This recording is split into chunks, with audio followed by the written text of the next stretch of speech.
ABP network का ideas of India का ये मंच है और इस मंच पर इस वक्त मेरे साथ जो दो खास दिग्गज संगीतकार मौजूद हैं उनके तारुफ की आप सबको मुझे कराने की ज़रूरत नहीं, क्योंकि आप सब जानते हैं कि ये वो जादूगर हैं जिनकी उंगलियों में जादू है।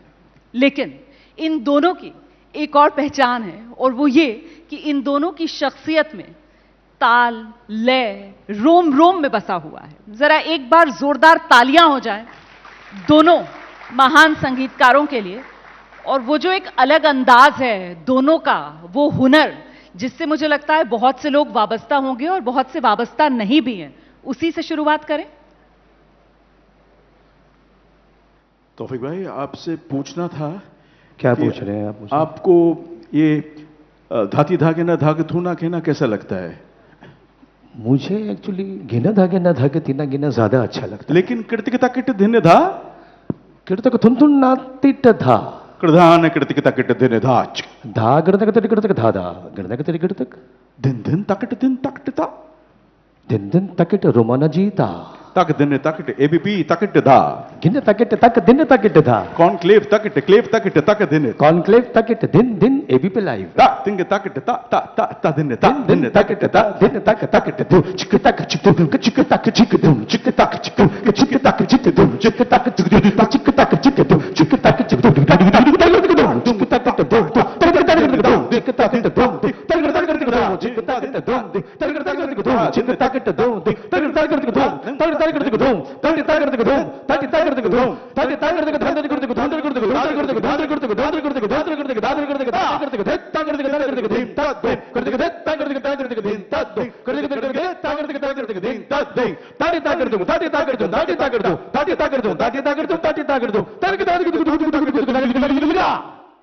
तालियां। अब आप समझ गए होंगे कि ये सेशन कैसा रहने वाला है, क्योंकि अभी जो आपने हुनर देखा वो सिर्फ एक ट्रेलर था। पिक्चर अभी बाकी है दोस्तों, और पिक्चर अगर देखनी है तो जरा एक बार फिर से जोरदार तालियां दोनों गुरुओं के लिए। अब मुझे ये बताइए कि आप दोनों इतने बड़े बड़े संगीत घरानों से ताल्लुक रखने वाले जी, तो ये जो संगीत है और ये जो सवाल जवाब का अंदाज था, ये विरासत में, मतलब वो कहते हैं ना कि खून में शामिल था या फिर इसके लिए मशक्कत करनी पड़ी, मेहनत करके हासिल किया? पहली बात तो मैं ये आप सबसे बहुत शुक्रगुजार हूं कि मुझे आज एबीपी लाइव पे इस समिट में मुझे बुलाया गया है, आइडियाज ऑफ इंडिया। मैं बहुत बहुत शुक्रगुजार हूं, आई एम वेरी ऑनर्ड। और दूसरी बात यह है कि जो अभी हम लोगों ने किया ये हमारे घर में रोज चलता रहता था। ये हमारे अम्मा और अब्बा के बीच में भी ये बातें ऐसी ही होती थी। समझ लेते थे, समझ में आ जाता था। बिल्कुल बिल्कुल, हमारी अम्मा को भी समझ में आ जाता था कि हमारे अब्बा क्या कहना चाहते हैं। वो इसी भाषा में बात करते थे। जब विरासत में कुछ मिलता है तो उसके साथ बड़ा रिस्पॉन्सिबिलिटी आता है, क्योंकि सारे जो बच्चे हैं बड़े उस्तादों के, वो सारे सक्सेसफुल नहीं होते। तो वो जो एक टेंशन रहता है वो एक बर्डन भी हो जाता है। कभी कभी आपको लगता है कि होगा क्या नहीं होगा। और मेरे साथ तो पहला जो 5 साल था, 6 साल था, इट वाज वेरी डिफिकल्ट, क्योंकि सब पिताजी के साथ कंपैरिजन चलता था। तौफीक भाई के साथ भी हुआ होगा यही चीज़। और आहिस्ता आहिस्ता आपको अपना जो आवाज़ है, आपके अपने साज का जो आवाज़ है, वो मिलने लगता है। And you find and you discover it. और ग्रेजुअली वो कभी कभी वो दिन आ जाता है कि आपको भी लोग पहचानने लगे, आपको भी लोग बोलने लगे कि वाह आप भी अच्छे बजाते हो। But it's never without the grace of the gurus.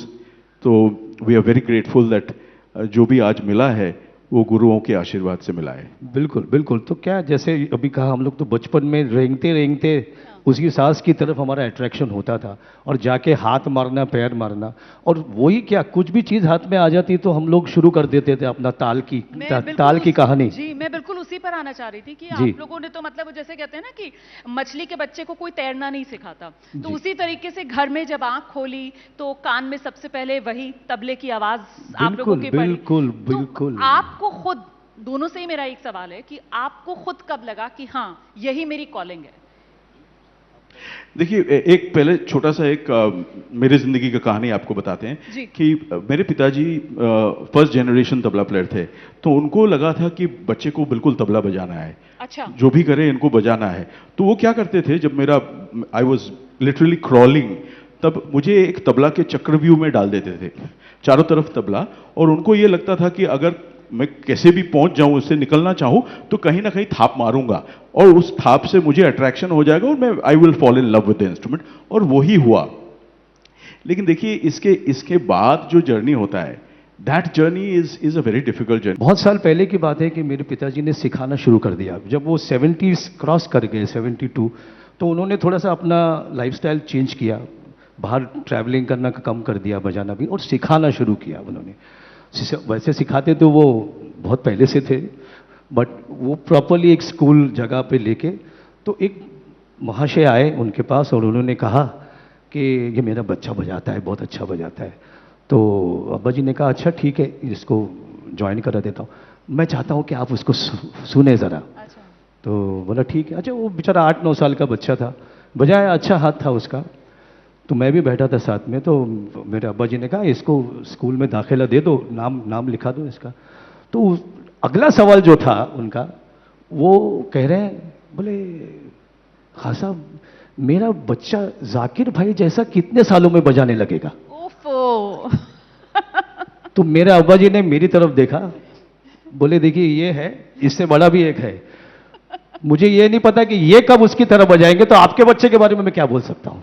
मेरे साथ एक बहुत इंटरेस्टिंग किस्सा है कि मेरा जब 9 साल उम्र था, तो मैंने पहला कॉन्सर्ट किया अपना।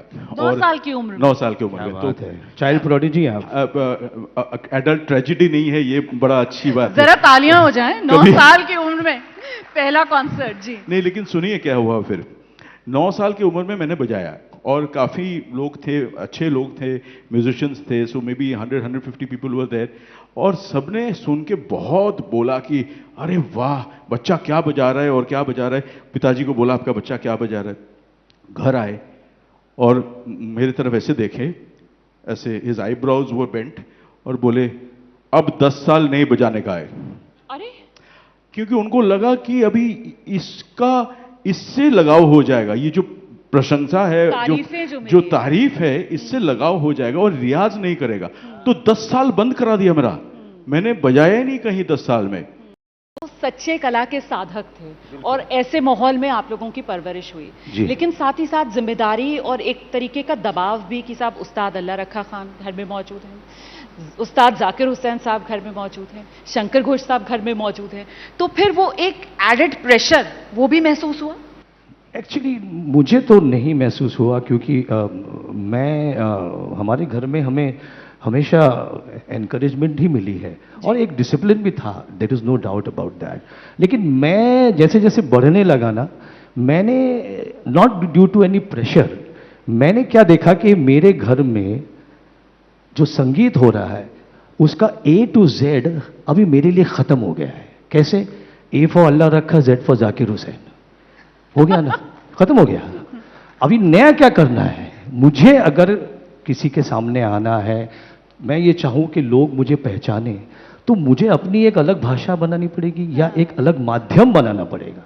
तो बहुत अर्ली इन माय लाइफ मैंने ये एक सोच लिया कि नहीं, ये साज मैं बजा सकता हूं, लेकिन मुझे इस पे जो मेहनत करनी है वही मेहनत मैं किसी और जगह पे करके अपनी एक अलग जगह बनाने की कोशिश करूं।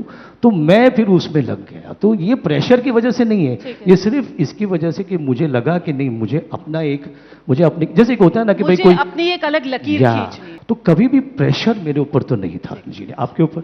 नहीं, एक सेकंड, उस्ताद तौफीक कुरैशी साहब ने जो खुद को रीइन्वेंट आप किया, पहले तो ना ये उस्ताद निकाल दीजिए, गलती से लगा दिया है, ये गलती से लगा दिया हम गया लोगों है। की और अभी ये क्या है? लीजिए, आप ये लीजिए, मेरे लिए क्या होता है, ये रहा पेन, जो आपकी इच्छा है वो करके दिखा दीजिए आप यहाँ पर। मैंने इनसे कहा, मैं करता हूँ, मैंने इनसे कहा कि शायद लोग मेरे नाम के आगे उस्ताद इसलिए लगाते हैं क्योंकि मेरे बाल जल्दी सफेद हो गए, मुझे अभी कलर लगाना पड़ेगा।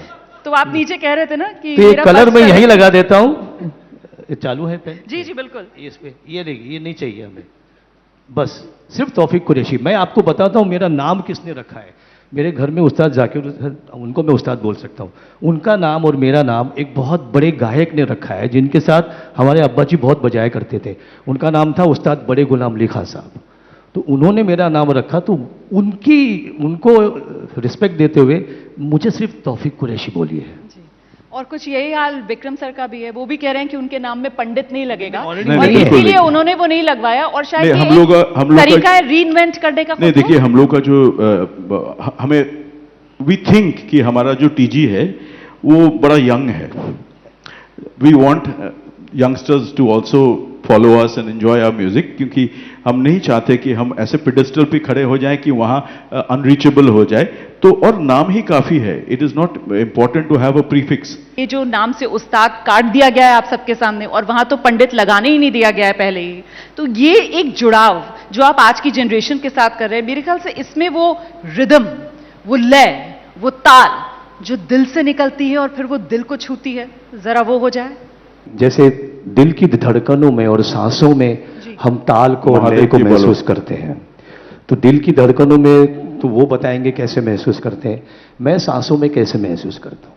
इसका एक उदाहरण मैं आपके सामने देता हूं। और मैं ये कहना चाहूंगा कि ये जो चीज़ है, ये सबसे पहले मेरे बचपन में मैं देखता था, पंचमदा का कुछ भी गाना आता था, दुनिया में लोगों को, तो मैं इस गाने से इतना प्रभावित होता था कि दिन भर मैं घर में यहां से वहां भागता रहता था ऐसे करते हुए। तो उसका मैंने सोचा, जब मैं बड़ा हुआ तो मुझे समझ में आया, तो मैंने सोचा कि क्यों ना इसको ऐसा किया जाए कि इसी से एक लय बने, एक ताल बने। तो एक सांस से दूसरी सांस जुड़ती है और एक ताल बनता है, जिंदगी की ताल, जिंदगी की। I call it the rhythm of life.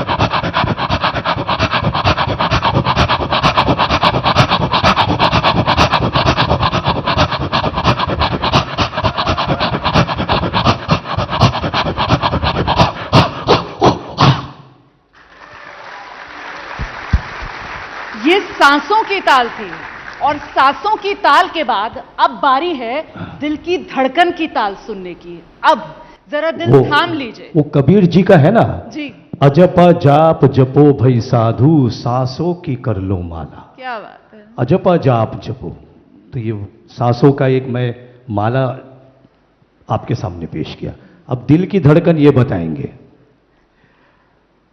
देखिए, सारे रिदम जो है वो असल में ह्यूमन बॉडी के अंदर पहले से ही है। अगर अपने आप को टैप करके देखें तो ऐसा आवाज निकलेगा, आपका नहीं निकलता है। ये बहुत स्ट्रांग है आपका दिल सर। हाँ, मतलब आज स्ट्रांग ज्यादा होगी यहाँ एबीपी कॉन्क्लेव में आके।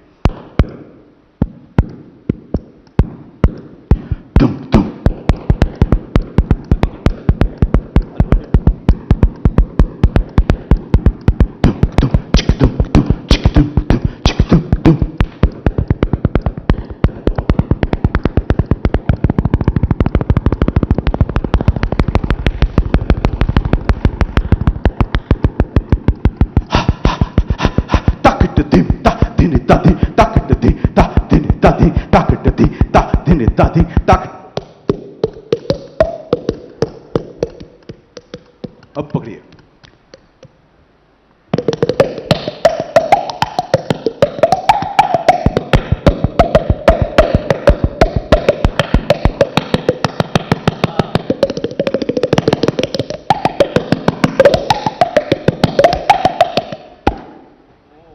क्या बात है, क्या बात है सर। इसे कहते हैं, आपने ड्रम एंड बेस सुना होगा, ये है drum and face. We have to face up to all the challenges. ये सुर, ये ताल, ये लय, हम तो यही उम्मीद करते हैं कि आप सबकी जिंदगी में भी ये यूं ही बरकरार रहे, क्योंकि ये जीवन की लय है, ये जिंदगी की लय है, जिंदगी की उमंग है। बहुत बहुत शुक्रिया आप दोनों का। और वाकई में उस्ताद जाकिर हुसैन साहब के लिए इससे बेहतर समर्पण उनको और अर्पण नहीं किया जा सकता था जो इस जोड़ी ने अपनी शानदार जुगलबंदी के जरिए किया है।